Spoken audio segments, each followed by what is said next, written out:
Olá! Hoje eu quero que você observe uma cena que eu vou começar a narrar para você aqui e te provocar para ver se você já percebe esse movimento em outros contextos, tá? Então vem comigo. Eu vi um vídeo esses dias e me chamou a atenção. Era um vídeo de uma pessoa fazendo velas. Sabe essas velas? Velas aromáticas, né? Velas especiais e tal. Não tinha ninguém falando nada. Não tinha uma trilha sonora emocionante, não tinha call to action nenhum, não tinha nenhum clímax. Era simplesmente a cera derretendo, né, a parafina, o pigmento ali sendo misturado, o molde sendo preenchido, um processo. A filmagem de um processo, tá? Fica com essa informação aí. O resultado apareceu, mas grande parte da jornada teve a ver com o processo. Além disso, né, você já deve estar acostumado a vários conteúdos de reforma que existem por aí, né? Antes e depois de reformas de casa, tem vários programas sobre isso. Tem programas também de pessoas, né, que mudam seu estilo de vestido, todo o processo, né, de estilo, de maquiada e corta cabelo, daí tem o antes e depois do que a pessoa era antes, do que é depois.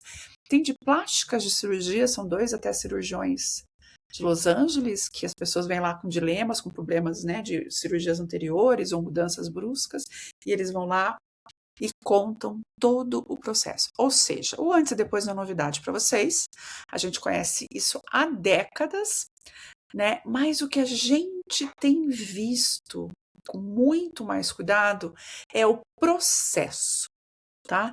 Então você vê anúncios, vídeos e muito bastidor. Então, o bastidor de como se organiza uma corrida de Fórmula 1. Tem fundadores de empresa ou gestores de empresa que colocam que acompanham, faz com que a gente acompanhe seu dia a dia como se fosse uma novela, como se fosse um reality show, melhor dizendo. O processo inteiro. Tem muito bastidor. Os bastidores e o que vem antes do resultado vem crescendo, tá? Isso não é um acidente, uma coisa que o algoritmo está colocando para você assim, acidentalmente, mas é algo maior, é um sintoma de algo maior. Quando é que a gente começou a gostar tanto disso? Do caminho, do processo? Então, é sobre isso que eu vou falar hoje, sobre essa cultura que eu estou chamando o episódio de a cultura do bastidor. Por que conhecer o processo ficou tão interessante quanto o resultado? É ou não é? Bom, mas antes de eu trazer você para esse meu caminho aqui do processo, da cultura de bastidor, se você está entrando aqui agora, eu sou a Célia Linsingen.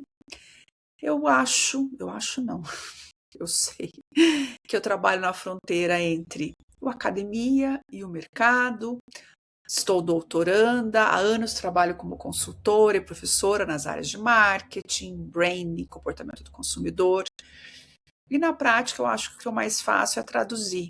O que eu gosto de pegar um conceito complexo, porque nada do que eu falei anteriormente aí que eu faço é simples, apesar de muita gente achar, né? Então eu gosto de pegar esse conceito complexo, essa teoria densa, esse dado isolado e transformar isso em algo que faça sentido, que dê direção estratégica, que as pessoas consigam se inspirar e se deglutir. Isso eu faço com os meus alunos, com os meus mentorandos, nas empresas que eu trabalho e para você que está me ouvindo aqui no meu podcast, né? Então esse é o compromisso aqui do podcast Tendências de Mercado e Consumo. Eu não quero comentar tendência pela tendência, né? Só ler e ver o que já está se falando por aí. Mas eu gosto de examinar o comportamento real, o que é psicologia, os dados do mercado, a pesquisa acadêmica estão dizendo sobre isso, né? Para ver como que isso pode refletir em como as marcas se posicionam, em como são criados produtos e serviços, tá? E é isso, esse episódio, por exemplo, nasceu dessa observação simples. A gente está gastando cada vez mais, despertando o nosso interesse, a gente depositando nossa atenção no processo, não necessariamente no resultado.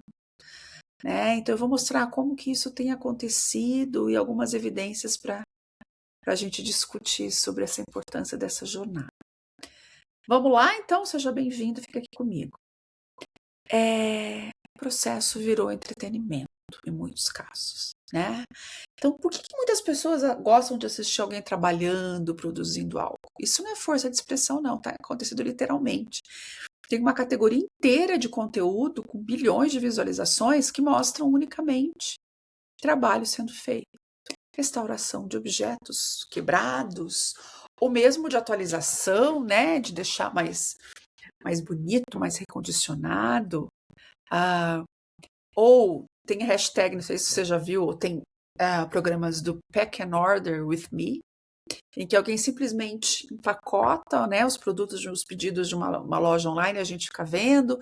Build it with me, que é, né, construa comigo, empacote comigo, que eu falei anteriormente, que é marcenaria, cerâmica, costura, panificação, pintura, culinária, de tudo, né, que a gente vai vendo o processo, vai acompanhando o processo, né.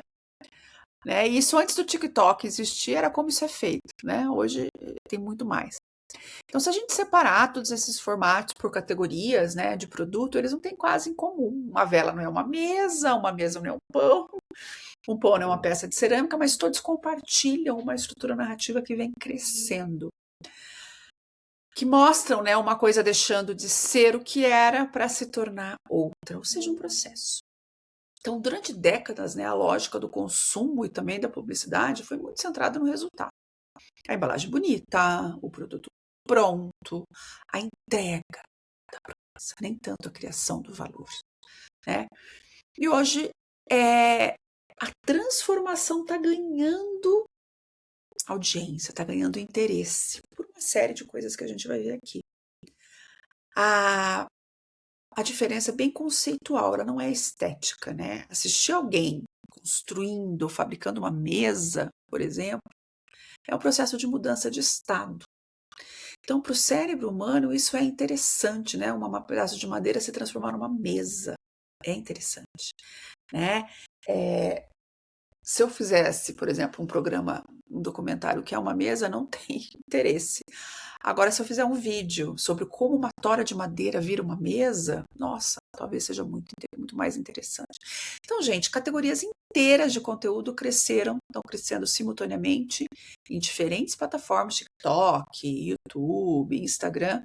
Então, não é um modismo de uma plataforma só, é uma mudança que as pessoas estão observando aí. Então, isso eu já ouvi no YouTube Culture and Trends Report, no TikTok Next 2026, Trend Forecast, na WGSN, falando de economia do criador, no Deloitte Digital Trends. Então, tem muita coisa falando, tá? Gente, o cérebro gosta. Nosso cérebro gosta de processo, tá? E eu vou trazer aqui para você um conceito que é o Curiosity Gap, ou Information Gap Theory, que foi formulado pelo economista comportamental, George Lowenstein, que a tese é direta. A curiosidade nasce de uma lacuna percebida entre o que já sabemos e o que ainda não sabemos. Então, quando a gente conhece parte de uma história, vemos um começo de um processo, por exemplo, essa lacuna se abre e o cérebro entra num estado de um leve desconforto até que ela seja fechada, preenchida com aquela informação. Então é um alívio cognitivo que a gente vai sentindo à medida que a gente que o vídeo, que o material vai desenvolvendo esse processo, a gente vai entendendo melhor, tá? Esse é um primeiro conceito. Um outro conceito que é bem mais antigo, que vem de uma pesquisadora soviética, sim, da União Soviética, 1920, que é a Bluma Zygarnik. Não sei se é assim que fala. Então ela reparou em algo bem banal, que os garçons se lembravam muito mais dos pedidos que ainda não tinham sido pagos do que dos pedidos já encerrados. Isso tem um nome, tá? É o efeito, com o sobrenome dela, Zygarnik, ou seja, tarefas inacabadas ocupam memória e atenção de um jeito que tarefas concluídas não. Então é por isso que quando você tem um vídeo de processo, mesmo sem chegar no clímax, ele prende, né? Enquanto a transformação não terminou, degrau, né, o gap da curiosidade não foi preenchido, fica uma aba aberta para o cérebro e ele fica atento, mais atento. Não é legal isso? Mas tem mais um conceito que vocês já devem ter ouvido falar mais do que eu, por muito mais tempo, que é o IKEA Effect. A IKEA que é a loja sueca, tá? Vocês conhecem. Então vamos lá. Veio de Michael Norton, da Harvard Business School, ao lado de Daniel Mockon e Dan Ariely, o famoso Dan Ariely, num estudo de 2011 que eles denominaram IKEA Effect. O que eles perceberam? As pessoas valorizam Só para contextualizar melhor, deixa eu abrir um parênteses aqui. A IKEA, no Brasil, é como o Tok-Stock, que você compra o móvel e você tem a opção de você mesmo montar. Beleza? Então, as pessoas valorizam desproporcionalmente mais aquilo que ajudaram a montar ou cujo processo conhece. Então, no estudo original, né, desses autores, as pessoas pagavam até 63% mais por móveis que elas mesmas haviam montado, comparado a peças idênticas já prontas. A gente valoriza mais o que é nosso e o que a gente trabalha. E por fim, a gente tem a narrative transportation, o fenômeno de nos sentirmos emocionalmente dentro de uma história. Isso é muito delicioso, né? Então, a ponto de reagir como se ela fosse uma experiência própria, tá? Então, um vídeo de um processo bem contado não é simplesmente uma informação sendo repassada, mas é uma narrativa que a gente entra lá, a gente se sente fazendo parte dessa história. Então, quando eu junto os 4 conceitos, fica claro o seguinte: o bastidor não vende informação. O bastidor não vende informação, não vende só informação. O que ele vende? Ele vende envolvimento. E envolvimento, diferente de informação, não se esgota quando termina, quando aquela curiosidade é saciada. Envolvimento gera vínculo. Bom, né? Eu acho demais. Bom, e aí a gente vai para a questão das marcas, né? Quando que esse fenômeno cultural, então, encontra a decisão de um negócio, por exemplo? Por que as marcas começaram a abrir as suas portas para isso? A gente sabe que a confiança, que é tão relevante para branding, mudou de lugar. Então, durante muitas décadas, as marcas, as empresas falavam e a premissa era simples: acredita em mim, eu estou falando isso, acredita em mim. Então, eu afirmava que eu tinha qualidade, que a origem do meu produto é essa, que eu tinha compromisso e, implicitamente, o consumidor escolhia acreditar. Essa lógica a gente sabe que está completamente esgotada. A gente não compra como consumidor afirmações, simplesmente. A gente quer provas. Eu falo isso tanto. Se tiver aluno meu ouvindo agora, fala: não, de novo, segue. Sim. Promessas é o que a gente faz para atrair atenção, né? Mas a gente tem que ter evidência e prova e entregar aquilo que a gente está prometendo, tá? Então, a gente passou do acredite em mim, né, do processo das marcas anterior, para o vem ver aqui que eu te mostro tudo que eu estou fazendo de fato. Bom, a Edelman é muito forte nisso, eu também uso muito os relatórios da Edelman, Trust Barometer, que falam sobre isso, tá? Que é o seguinte: as marcas e as pessoas estão exigindo, entre aspas, estão pedindo, estão querendo muito que as marcas abram a cortina e mostrem processos de bastidor para justamente construir credibilidade. Eu esqueci de desligar aqui o meu som do WhatsApp. É isso, transparência. E mostrem processos, né, de bastidor, que pratiquem a transparência radical, ou seja, que assumam erros, atrasos, mudanças de política antes de serem cobradas. Então, façam isso de uma forma proativa e não reativa. Depois que alguém percebeu, eu vou lá, pois é verdade, desculpa aí. Não, mostra antes, tá? Então, as empresas que fazem isso, segundo a Edelman, registram até 34% de aumento na confiança do cliente e 28% de redução em reclamações comparadas a marcas que só reagem quando pressionadas. 34% e 28% é coisa abessa. Concorda comigo? Então, reconfigura o que prova significa em branding. Não é aquele selinho que você coloca. Não é o laboratório, não é o certificado, mas sim, e agora que é bem importante, é você mostrar também a tua cadeia produtiva com nome, rosto e local. Ah, esse desejo vem crescendo muito. As pessoas querem saber ah, desses processos, a origem das coisas que elas estão comprando, tá? E aqui eu vou de novo abrir o parênteses. Sou a louca de abrir os parênteses, que eu acho que é uma linha importante desse episódio, né? Menos tudo isso que eu tô falando, menos depende de interpretação e depende muito mais de dado direto. Então, o consumidor não quer saber que o processo existe, ele quer saber especificamente de onde vem os produtos, as matérias-primas foram usadas, como que fisicamente aquilo foi fabricado. Não é uma curiosidade abstrata de fofoca de bastidor em sentido amplo, é uma exigência de verdade pontual, tá? Então, em pesquisa de comportamento do consumidor, 72% dos consumidores dizem que transparência é um fator extremamente importante na hora de escolher qual alimento eles vão comprar.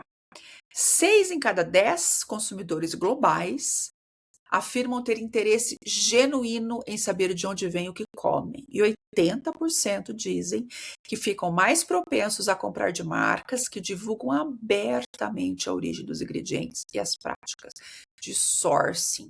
Sourcing ético, lógico, né? Então, no Brasil, o padrão se repete, gente. 44% dos consumidores querem um aplicativo que traga informação completa do produto, por exemplo, pelo código de barras ou pelo QR Code. E 33% esperam terminais inteligentes que informem origem, rastreabilidade até descarte correto. Tá? Então, esse apetite, né, já que a gente está falando de alimento por origem, já tem uma infraestrutura própria, né? Por exemplo, o uso de QR Code em embalagem cresceu 44% em um ano só. 60% dos consumidores em nível global escaneiam o código antes de decidir a compra, tá? Procurando especificamente origem, certificação, cadeia. Então não é mais um recurso de nicho. Exemplo, a partir de agosto de 2026, agora, semana que vem, o novo Regulamento Europeu de Embalagens, PPWR, torna obrigatório o passaporte digital de produto para alimentos e bebidas vendidos na União Europeia. Então, rastreabilidade deixou de ser um diferencial de marca preocupada e é uma exigência regulatória, tá? O efeito comercial disso já é mensurável, né? Então, produtos posicionados como sustentáveis, com origem e processo declarados, respondem, né, por cerca de 25% das vendas do bens de consumo nos Estados Unidos. E geraram, mais do que isso, né, quase metade de todo o crescimento da categoria desde 2013. Tá? E o consumidor disposto a pagar até 9% a mais por isso.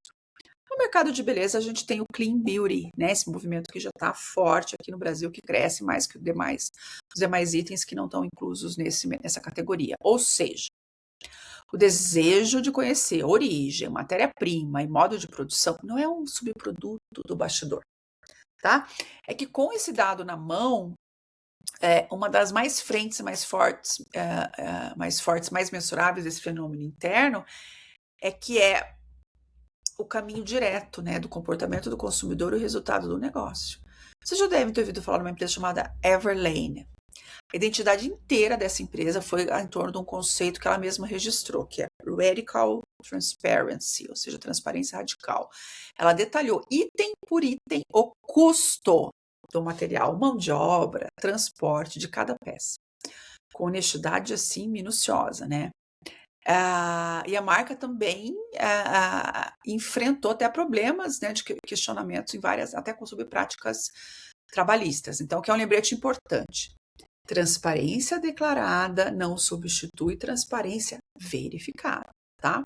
A Tony's Chocolonely fez algo ainda mais ousado. Transformou a falha da própria cadeia produtiva de cacau, né, que tem um problema histórico, né, de mão de obra de trabalho infantil, distribuição desigual de lucro, em ativo central de comunicação. Então, as barras da marca têm pedaços desiguais de propósito, um lembrete físico e literal de que o setor não distribui o valor de forma justa. Louco, né? Muito interessante. Bom, no Brasil, né, a Natura é um exemplo forte disso, constrói há mais de 20 anos uma cadeia produtiva baseada na sociobiodiversidade amazônica brasileira, de forma geral. Então, ela conserva milhões de hectares, impacta na cadeia uma quantidade grande de pessoas. A Dengo Chocolates, que eu já volto e meio eu falo dela aqui, né? Que é alguém que veio da Natura, inclusive, também trabalha fortemente esse processo de resgatar toda a cadeia produtiva que a gente chama de bean to bar, né? Que vai dar desde do fruto até o código de barras lá. Então, essa construção não é um acaso, é um processo, é um posicionamento, é um conceito. É isso que a gente está, é onde a gente está chegando, né? Bom, e existe um salto de maturidade grande, né? Às vezes esse backstage aí tá virando produto. A série documental da Netflix sobre a Fórmula 1, por exemplo, Drive to Survive, o esporte já tem mais de 70 anos e a série vendeu o que acontece por trás, né? A tensão entre as equipes, a, a pressão de patrocínio, decisões de pit stop, o resultado é que mais de 360 mil espectadores que não assistiam Fórmula 1 passaram a assistir depois da série, né? Então, a receita do esporte passou de 1,83 bilhão de dólares para 2,14 bilhões em 2021. Então, o engajamento cresceu um monte, blá, blá, blá, blá, blá. Então, o bastidor se transformou no produto, né? O documentário. A Lego, ela também transformou o bastidor do desenvolvimento na plataforma pública, que é o Lego Ideas. Qualquer pessoa pode propor um novo produto, né? Aquele set de peças. Então, se o projeto recebe 10 mil apoios, ele entra em avaliação oficial da empresa. E hoje a plataforma tem 3 milhões de usuários, mais de 135 mil ideias propostas, tá? Então ajudou no desenvolvimento de produto, na validação das ideias, né? E assim, o valor, né, o lifetime value do cliente só aumenta, porque as pessoas ficam muito ativas. Gente, outros setores também, cozinhas abertas em restaurante, onde você vê o prato sendo feito, vídeos de desenvolvedor da Apple, Chef's Table em The Bear, né, que trata a questão da cozinha profissional como uma narrativa dramática. Gente, tem muita coisa acontecendo, né? Porque é uma maneira das marcas, startups usam isso também, publicando abertamente receita, número de usuários, até salário de colaboradores. Várias startups estão usando isso porque você atrai uma comunidade. E comunidade a gente sabe que é o futuro do relacionamento, né, das marcas com seus públicos. Então é o seguinte, gente, o bastidor tem uma audiência própria, não é um complemento, né? Às vezes é a maneira com que as pessoas se atraem e queiram participar daquela marca, tá? Bom, nem todo bastidor é de verdade, daí começa a surgir aquele bastidor encenado, aquele vlog espontâneo roteirizado, o making of que na verdade não é um making of como deve ser, mas é uma produção disfarçada de espontaneidade, o erro calculado que para parecer autêntico, a imperfeição que foi desenhada, então isso aí é complicado. A gente chama isso de autenticidade performática. O problema é sutil, mas é sério. Quando você dá a entender, você cria uma linguagem visual que sugere transparência, tipo câmera não perfeita, a luz não é maravilhosa, o corte é menos sutil. Essa estética não tem o compromisso do bastidor, tá? Então, cuidado. Mas assim, o próprio algoritmo de recomendação, ele favorece conteúdos que parecem não editados, porque performa melhor. Cria um incentivo interessante. A gente precisa planejar e entender o que é autêntico, que tem controle editorial, tá? Então, cuidado, porque o consumidor percebe. Então, você não queira deliberadamente parecer espontâneo, não queira deliberadamente criar um bastidor com toda a produção por trás. As pessoas percebem e daí elas desengajam. Então, o efeito é o contrário. Então, cuidado, tá?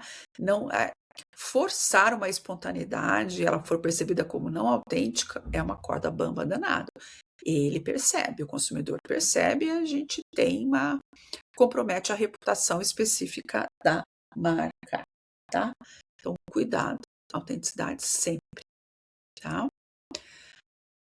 Bom, gente, o bastidor só funciona como prova de confiança se ele de fato for um bastidor, tá? Tem vários que dizem isso.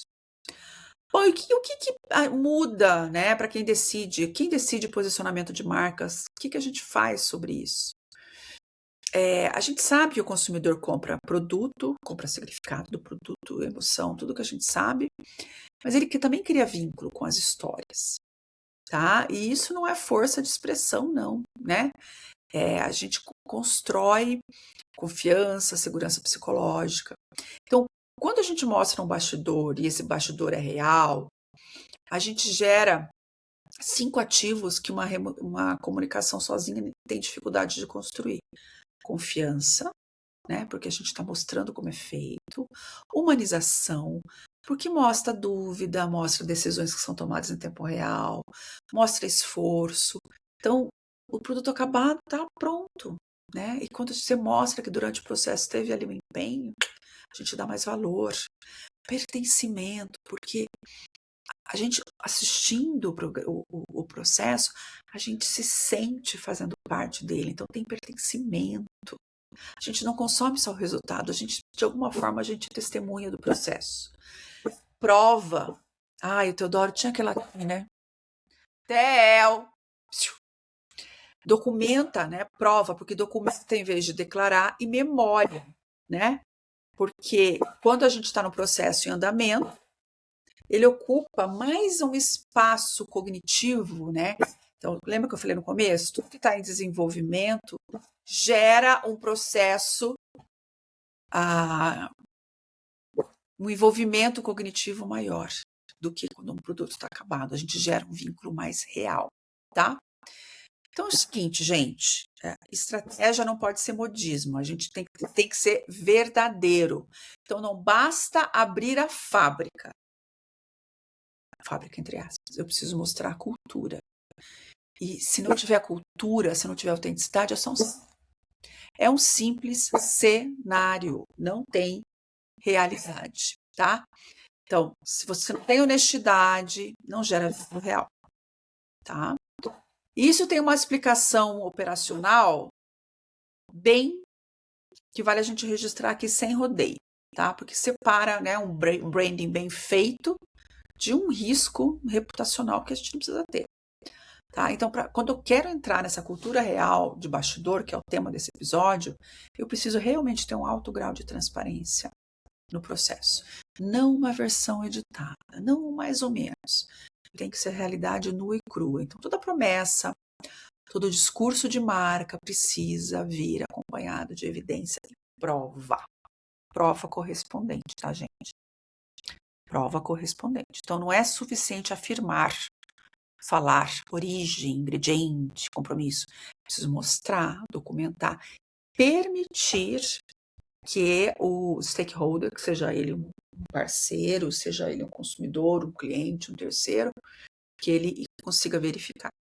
Então, marca que abre o discurso do bastidor sem abrir o lastro do bastidor está na prática criando um risco reputacional muito claro, porque essa autenticidade performática ela pode causar um dano muito maior do que como se a marca não tivesse tentado mostrar nada, certo? Então, assim, importantíssimo. A decisão de mostrar o bastidor é a decisão também de ser auditada por ele, tá? Então, não vá achando que ninguém vai perguntar. Gente, então, a gente precisa transformar isso em forma real, como a Natura faz isso por décadas. A Apple, que usa vídeo desenvolvedor e evento técnico como prova de rigor de engenharia, não como publicidade. A Lego, né, que envolve as pessoas de fato na construção. Né? Nubank, que busca trazer a transparência como valor declarado na sua relação, não como tática de campanha e tudo mais. Então, é isso, né? Então, o critério prático para qualquer marca que for pensar em abrir seu próprio bastidor é simples de enunciar e difícil de cumprir.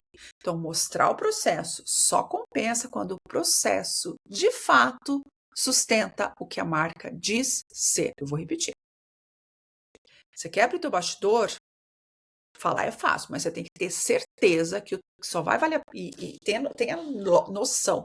Só vale a pena você abrir o processo se ele é aberto, integralmente aberto, super transparente, ele realmente reproduz o que a sua marca diz que ela é.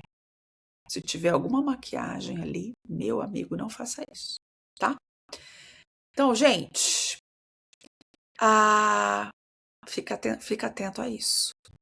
E agora, né, já encaminhando para o final, né, a gente pode usar a inovação aberta, cocriação, fazer testes beta abertos a público, envolver as pessoas, né? Isso aí não é tão novo, mas declarar participações externas, eventualmente inteligência artificial desenvolvendo em conjunto com o usuário, não apenas para o usuário, mas com ele, crowdsourcing, é quando você tem a inteligência coletiva, né, criando algo.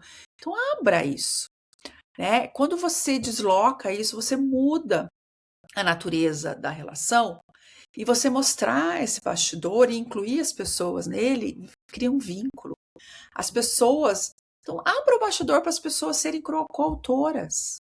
Então, além de você mostrar como você faz os processos, convide elas a participarem de alguma maneira, né? Porque se ela participar, ela vai sentir que tem um pouco dela ali, tem o DNA dela. Então, o envolvimento é muito maior, tá? Isso, quando você faz parte de algo, o teu envolvimento é outro, tá?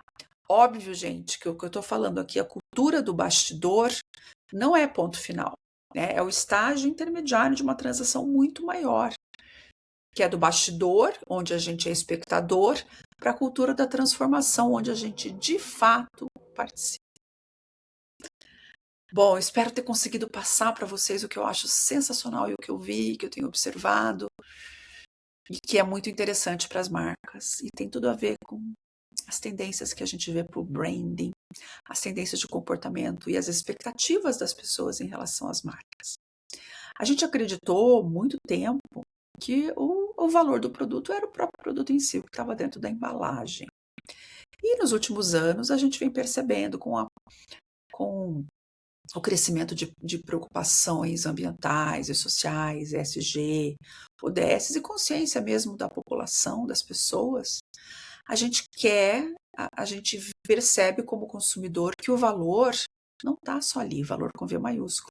Ele está no processo, nas decisões desse processo, nos erros, nos acertos, nos consertos, né? Em todas as pessoas dessa cadeia.